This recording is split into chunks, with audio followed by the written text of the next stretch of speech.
সাংবাদিকতার নামে যে গুন্ডামি তারা করতেছিল সেইটা নিয়ে কথা বলতে আপনি সেখানে গেছেন।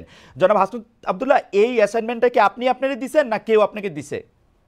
এই অ্যাসাইনমেন্টটা আমি নিজ থেকে এবং এই গণ অভ্যুত্থানের সময় যে যে সাংবাদিকদের সাথে আমাদের পরিচয় হয়েছে হুম একটা দীর্ঘদিন, হুম। আমরা দেখেছি তারাও আপনাদের মতো করে তারা কেউ হচ্ছে থ্রেট পেয়েছে, সাংবাদিকতা করতে পারে নাই, ফিল্টার নিউজ চালাইতে হয়েছে। ডিজিএফআই থেকে শুরু করে আমরা আসলে আইন শৃঙ্খলা রক্ষাকারী বাহিনী যখন না না না না, আমাদেরকে বাধ্য করেছে বক্তব্য আপনার দিতে, আপনার ওই থেকে কিন্তু জার্নালিস্টদেরকে আমরা পেয়েছি। আপনারে কিন্তু আমি আসলে এটা এক্সপ্লেইন আপনি নিশ্চয়ই করবেন আমার প্রশ্নগুলির সাথে আমি আসি। তাহলে এই অ্যাসাইনমেন্টটা আপনি আপনাকে দিয়েছেন, মানে এটা বৈষম্য বিরোধী ছাত্র আন্দোলন না, বা আপনি বাংলাদেশের কোনো না, সাংবাদিকতা পুলিশও না, এই অ্যাসাইনমেন্টটা আপনি আপনাকে দিয়েছেন তাই তো?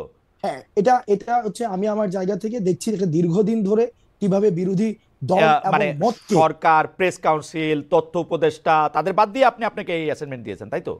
তাদের হ্যাঁ, সাথে আমি কথা না বললাম। আমি না, তাদের সাথে আমি কোনো কথা বলি নাই, না এই তাদের এই সাথে এই কোনো কথা বলি নাই। অ্যাসাইনমেন্টের আপনার সাথে যেমন যারা করে ছিল, যেমন করে আপনার সাথে যারা ছিল, না যেমন যেমন করে করে দরকার যেমন নাই। করে ফেসিস্ট হাসিনাকে পতন করার জন্য আমরা প্রেস কাউন্সিল, ওই যে ওই যে তারপর হচ্ছে ওই যে উপদেষ্টা, কিন্তু আপনারা তারপর হচ্ছে ওদের সাথে যেভাবে কথা বলেন আলোচনা নাই, করি নাই, সেইভাবেই আপনারা আমরা বলেছেন, করি নাই, ঠিক সেইভাবে একইভাবে বলেছেন, গিয়েছি। ইয়েস, সেইভাবে বলেছেন। জি, এভাবে ধরেন গিয়েছি। ধরেন সেইভাবে আর কি কি জায়গায় আপনি যাওয়ার জন্য আগ্রহ বোধ করেন সেটাও আমরা শুনবো, পুরো আলোচনাটাতে যাই। অবশ্যই, মনে করেন যে অবশ্যই। ফেসিস্ট হাসিনা, কোনো সন্দেহ নাই, হাসিনার জায়গা থেকে হাসিনা মিডিয়াকে ধ্বংস করেছে, গলা চিপে রেখেছে, এটা আমি বারবার বলতে চাই, বারবারই বলবো।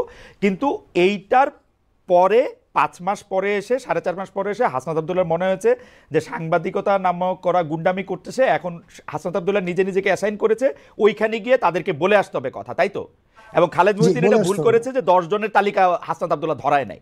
না, 5 জনের না, কথা কি বলেছে? 5 জনের কথা কি খালেদ, বলেছে? না, আমি এক কোন সাংবাদিক আপনি খালেদ কি ভাই, বলেছেন? আপনি কি বলেছেন? খালেদ ভাই, আপনি কি খালেদ ভাই বলেছেন? পুরো, খালেদ ভাই পুরো পুরো প্রক্রিয়া, মানে হ্যাঁ। অর্থাৎ ওখানে যাওয়ার প্রক্রিয়াটা যেটা সাংবাদিকতা নীতি বিরুদ্ধ, বা আপনাদের একটা প্রেস কাউন্সিল আছে ভাই, এটা এটা আমি জানতাম না।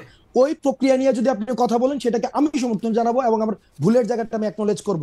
কিন্তু পার্টিকুলারলি যেই জায়গায় প্রবলেমটা, আমি যেই জায়গায় আমি আপনাকে ইস্যু ধরেছি, আমার সেটা হচ্ছে আমারে যদি আপনি আপনি জানতে চান, প্রমাণ ছাড়া, আব্দুল্লাহ, জনাব আব্দুল্লাহ, আপনি বলতে জনাব পারেন না আব্দুল্লাহ, যে জনাব আব্দুল্লাহ, দেখেন আমি আপনাকে সাংবাদিকতার কথা বলি। খালেদ ভাই, সাংবাদিকতা খালেদ ভাই, দুই রকম। খালেদ আমি ভাই, বলি আমি বলি খালেদ ভাই, বলি আমাকে কথা বলতে দিতে হ্যাঁ হবে। বলেন খালেদ বলেন ভাই, খালেদ বলেন ভাই, বলেন কথা বলেন বলতে বলেন, দিতে হবে। শেষ করে আমাকে বললেন। কারণ আহ, খালেদ ভাই, আমার আপনি পুরো প্রক্রিয়াতে অবশ্যই যে সবচেয়ে বড় অপরাধ করেছে তারও যথাযথ বিচার প্রক্রিয়ার মধ্য দিয়ে তার বিচার নিশ্চিত হতে হবে। আমি এটার সাথে ফুললি এগ্রিড, বিষয়টার সাথে আমি এগ্রিড না।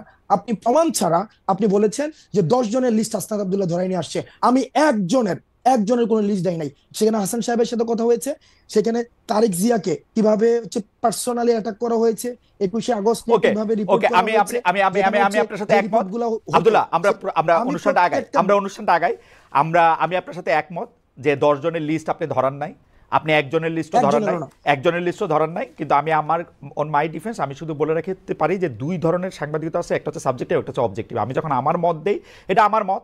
এখন আপনি আমার মতরে আপনি চ্যালেঞ্জ করতে পারেন, আমার মততে আপনি আলাদাভাবে জিজ্ঞেস করতে পারেন। আমার মতের বিরুদ্ধে যখন আপনি আপনার মত দিচ্ছেন, আমি এটা প্রচার করতে চেষ্টা করছি আমার জায়গা থেকে, এখন আমি এটা চেষ্টা করতেছি, আপনি তো এখানে আসছেনই, আমরা অনুষ্ঠানের মধ্যে দিয়ে সামনে দিয়ে আগাই। কারণ এটা আসলে এই কিছু কথা তো আপনার থেকে আমরা শুনতেই চাই। সেইটা হচ্ছে যে ধরেন 158 জন সমন্বয়কের মধ্যে দিয়ে যে আপনি আহ্বায়ক নির্বাচিত হয়েছেন, এটা কোনো, বা নির্বাচিত হয়েছেন কিনা, এটা কি প্রক্রিয়ার মধ্যে দিয়ে হয়েছে? ওকে, 158 জনের দেখেন, এই যে অভ্যুত্থান পরবর্তী সময়ে সমন্বয়ক নামে, আমরা বারবার বলেছি, সমন্বয়ক নামে বিভিন্ন জায়গায় হচ্ছে চাঁদাবাজি, তারপরে হচ্ছে বিভিন্ন জায়গায় অ্যানোমালিস ক্রিয়েট হচ্ছিল। এখন দেখেন, বিপ্লব যখন হচ্ছে গণ অভ্যুত্থানের সময় বিভিন্ন হচ্ছে কন্ট্রিবিউশনের ভিত্তিতে আমরা সমন্বয় করেছিলাম, তখন দেখা যেত কি সমন্বয় খুঁজে পাওয়া যেত না, রিস্ক নিতে চাইতো না। কিন্তু অভ্যুত্থান পরবর্তী সময়ে সবাই সমন্বয় পরিচয় বিভিন্ন জায়গায় একটা অথরিটেটিভ একটা মনোভাব নিয়ে হুম যেতে যাচ্ছিল। হুম হুম। তো তখন সেই জায়গা থেকে যখন কারো হচ্ছে অভিযোগ আসছে, আমি কিন্তু তাকে অ্যাকাউন্টেবিলিটির মধ্যে নিয়ে আসতে পারি না।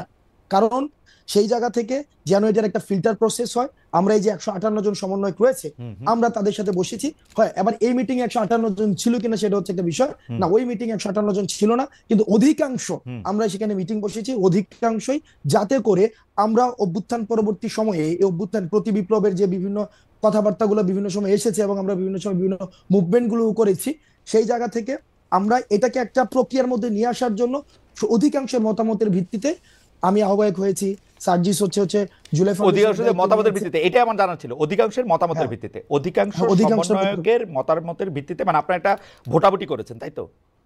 না, ওইটা ভার্বালি, সেটাকে আমরা প্রথমত আমরা সবাই একসাথে বসেছি, হুম। আমরা সবাই একসাথে বসেছি, বসে আমরা একটা সিদ্ধান্ত নিয়েছি যে এই যে বিভিন্ন অভিযোগ আসছে, আমার বিরুদ্ধে অভিযোগ আসতে পারে, তখন সেটার না অ্যাকাউন্টেবিলিটি না প্রক্রিয়াটা না কি না, হবে। ঠিক আছে, মানে এই প্রক্রিয়াটা আমরা বুঝছি, মানে ঘটনাটা হচ্ছে যে আহ্বায়ক পদে অধিকাংশের মানে কি বলে বাচনিক মতামতের ভিত্তিতে লিখিত কোনো কিছু না, আপনি নির্বাচিত হয়েছেন তাই তো? হ্যাঁ, এটা ভার্বাল, বাচনিক, সুন্দর একটা শব্দ, হ্যাঁ বাচনিক। হ্যাঁ হ্যাঁ ওকে, হ্যাঁ, আপনি নির্বাচিত হয়েছেন।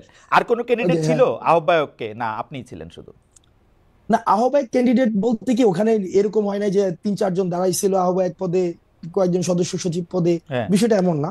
বিষয়টা হচ্ছিল এরকম যে কে হইতে পারে, হুম। কে হচ্ছে এখন কাকে আমরা দায়িত্বটা দিতে পারি, হুম। কাকে আমরা দায়িত্বটা দিতে পারি। হুম। সেক্ষেত্রে বেশ কয়েকজনের নাম আলোচনায় আসছে। হুম। আর আমার নামটা সেক্ষেত্রে অনেকে অপোজ করেছেন, আহসান ভাই হওয়া উচিত না, হুম। অনেকে বলেছেন আহসান ভাই, বেশিরভাগ বলেছেন আহসান যাই ভাই হোক, হওয়া একটা মানে উচিত। মোটামুটি তো একটা এই যে আলোচনা, কথা, তারপর হচ্ছে যে একটা আলোচনা, একটা বাচনিক সংলাপ, এগুলির মধ্যে দিয়ে এটা হয়েছে। থ্যাংক ইউ, আমার আর কিছু জানা নাই। আচ্ছা, বাচনিক, হ্যাঁ, 2 নাম্বার কথা হচ্ছে যে এই যে জুলাই বিপ্লবের ঘোষণাপত্র 31 ডিসেম্বর আপনারা দিবেন, এইটা নিয়ে সিদ্ধান্ত আপনারা কবে নিয়েছিলেন? কেন আমি আপনাকে এই প্রশ্ন করতেছি যে এইটা নিয়ে সরকারের সঙ্গে আপনারা আলোচনা করছিলেন? কারণ আমরা দেখছি যে আপনারা যখনই জুলাই ঘোষণাপত্রের ঘোষণা দিলেন, জুলাই বিপ্লবের ঘোষণাপত্র করবেন, এটা করবেন, তখন সঙ্গে সঙ্গেই প্রেস সচিব, প্রায় সঙ্গে সঙ্গেই সরকারের প্রেস সচিব বলছে জুলাই বিপ্লব ঘোষণাপত্রের সঙ্গে সরকারের কোনো সম্পর্ক নেই, আপনার নিশ্চয়ই মনে থাকবে। 2 দিন পরে আবার তারা বলছে যে ঘোষণাপত্র বিষয়ে সরকারের এই ঘোষণাপত্র দিবে হচ্ছে সরকার, তাই না? আমরা আপনার কাছে জানতে চাই যে এই আলাপটা আপনারা সরকারের সঙ্গে করছিলেন কিনা, সিদ্ধান্তটা কবে নিলেন যে জুলাই বিপ্লবের একটা ঘোষণাপত্র দিবেন? আমরা একটু আলোচনার স্বার্থে জুলাই বিপ্লবের ঘোষণাপত্র কেন প্রয়োজনীয় সেটা নিয়ে পরে আলাপ করি। মানে আপনার সিদ্ধান্ত কবে নিলেন এবং সরকারের সঙ্গে আলোচনা করছিলেন কিনা? ওকে। তবে আমি বলার সময় হচ্ছে আমি একটা মানে এইসব ইন্টারফেয়ার করেন, আমি মানে ইন্টারফেয়ার করলে সেই ক্ষেত্রে বলতে অসুবিধা হয়, হ্যাঁ। মানে আমি জাস্ট একটু অনেকক্ষণ ধরে বলবো না। একটা বিষয় হচ্ছে যে আমরা কখন প্রয়োজনীয়তা বোধ করলাম যে এই যে জুলাই গণঅভ্যুত্থানের একটি ঘোষণাপত্র প্রয়োজন, আমরা তখনই যখন দেখলাম যে মিডিয়াতে একটা আওয়ামী সিম্প্যাথি ক্যাম্পেইন শুরু হয়েছে, খালেদ মহিউদ্দিন ভাইদের মতো মানুষও দেখলাম যে বিচারকে এক পাশ ডিঙিয়ে সেখানে হচ্ছে, বা অন্যান্য পুরা একটা সব জায়গায় বুদ্ধিজীবী পাড়ায়, মিডিয়াতে, তারপর হচ্ছে রাজনীতিবিদদের মধ্যেও দেখেছি যে আওয়ামী পুনর্বাসনের একটা প্রক্রিয়া বা একটা সিম্প্যাথি ক্যাম্পেইন শুরু হয়েছে, এবং এই গণ অভ্যুত্থানকে বিভিন্ন জায়গায় ডিজোন করার একটা প্রক্রিয়া আমরা দেখেছি, ইনিশিয়েটিভও দেখেছি। এবং এটা গণ অভ্যুত্থান হয় নাই, সেখানে জাস্ট একটা মানে এমন ভাবে বলা হয়েছিল, আপনি যদি দেখেন ইন্টারন্যাশনাল অনেক মিডিয়াতে ফ্রেজিংটা খেয়াল করবেন, সেখানে বলা হচ্ছে পলিটিক্যাল আপহিভাল। তাহলে political upheaval, political uprising and revolution, তাহলে এটার ইন্টেন্সিফিকেশনের মধ্যে কিন্তু একটা পার্থক্য রয়েছে। এবং একটা দেখেন, আওয়ামী লীগ দেশ থেকে চলে গিয়েছে, কিন্তু তাদের যে ন্যারেটিভ সেলগুলো রয়েছে, তাদের যে কনস্পিরেসির যে হচ্ছে কম্পার্টমেন্ট গুলো রয়েছে, এখনই কিন্তু সেগুলো বুত্থান যারা রয়েছে তাদের ইন্ডিভিজুয়ালি ক্যারেক্টার অ্যাসাসিনেশন করা শুরু হয়েছে, এবং বিতর্কিত করার জন্য প্রয়োজনীয় রাষ্ট্রীয় উদ্যোগের বিভিন্ন আয়োজন নেওয়া হচ্ছে। এবং যে স্বপ্ন নিয়ে, যে লক্ষ্য নিয়ে এই জুলাই গণঅভ্যুত্থানটি হয়েছে, একটি বড় একটি সামগ্রিক রাষ্ট্রীয় পরিবর্তনের জন্য, সেই জায়গায় কিন্তু বিঘ্নিত দেওয়া হচ্ছে।